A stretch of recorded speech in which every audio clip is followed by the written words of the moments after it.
নজর রাখবো যে খবরের দিকে। কলকাতার গুরুত্বপূর্ণ জায়গাগুলিতে এবার মিলবে ফ্রি পার্কিং। পার্কিং এর নামে বেআইনি টাকা তোলা বন্ধ করার এবার কড়া পদক্ষেপ। কি পদক্ষেপ নেওয়া হয়েছে কলকাতা পুলিশের তরফে জানাবেন এই বিষয়ে ফোন লাইনের সঙ্গে রয়েছেন প্রতিনিধি রিয়া মাঝি। রিয়া, দেখো, শহরের গুরুত্বপূর্ণ যে জায়গাগুলো রয়েছে এখন কিন্তু সেখানে ফ্রি পার্কিং মিলতে পারে, কারণ কলকাতা পুলিশের তরফে ঝুলিয়ে দেওয়া হয়েছে সেখানে ফ্রি পার্কিং বোর্ড। অর্থাৎ নতুন সরকার গঠন হওয়ার পর থেকে যে একাধিক নির্দেশিকা জারি হয়েছে তার মধ্যে অন্যতম পার্কিং এর নামে কোনোভাবে তোলাবাজি করা যাবে না, সেটা সম্পূর্ণভাবে বন্ধ করতে হবে।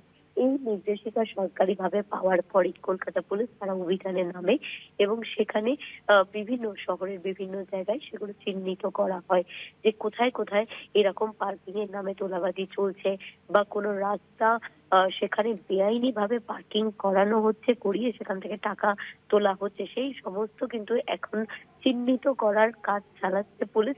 ইতিমধ্যেই যেটা দেখা যাচ্ছে যে গড়িয়াহাট শহর, যেখানে কোনোদিনও সাধারণ মানুষ পার্কিং পেত না, একদম চড়া দামে পার্কিং দেওয়ার পরেও সেখানে পার্কিং পেতে অত্যন্ত অসুবিধার মুখে পড়তো সাধারণ মানুষ, সেই জায়গাগুলোকে চিহ্নিত করে সেখানে বোর্ড দেওয়া হচ্ছে কলকাতা পুলিশের তরফ থেকে এবং সেখানে বড় বড় করে মেনশন করে দেওয়া হচ্ছে যে ফ্রি পার্কিং।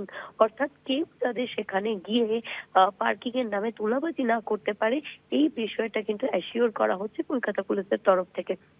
ইতিমধ্যেই যে ছবি আমরা দেখাচ্ছি সেটা গড়িয়াহাটের ছবি, এবং এছাড়া অন্যান্য অনেক গুরুত্বপূর্ণ জায়গা সেগুলো চিহ্নিতকরণের কাজ চলছে এবং সেখানেও ফ্রি পার্কিং করে দেওয়া হবে বলে এমনটাই কলকাতা পুলিশের তরফ থেকে জানানো, কলকাতা পুলিশ সূত্র মারফত জানা যাচ্ছে। তবে তোমাকে জানিয়ে রাখবো শুভাঙ্গী, যে শুধু এখন নয়, বহুদিন আগে থেকেই কিন্তু এই সমস্ত জায়গা সেখানে ফ্রি পার্কিংই ছিল, কিন্তু আগের সরকার যখন ছিল সেখানে জোর করে তোলাবাজি করানো হতো অনেক জায়গাতে, যেখানে পার্কিং ছিল না সেখানেও পার্কিং দেওয়া হতো এবং যেই সমস্ত জায়গায় ফ্রি পার্কিং সেখানেও কিন্তু গাড়ি পার্ক করিয়ে টাকা তোলা হতো। সেই সমস্ত কিছু কিন্তু এই নয়া সরকার, এই বিজেপি সরকারের আমলে সেগুলো বন্ধ এমনই নির্দেশিকা করা হয়েছে এবং তারপর থেকেই কিন্তু অভিযানে নেমেছে কলকাতা পুলিশ।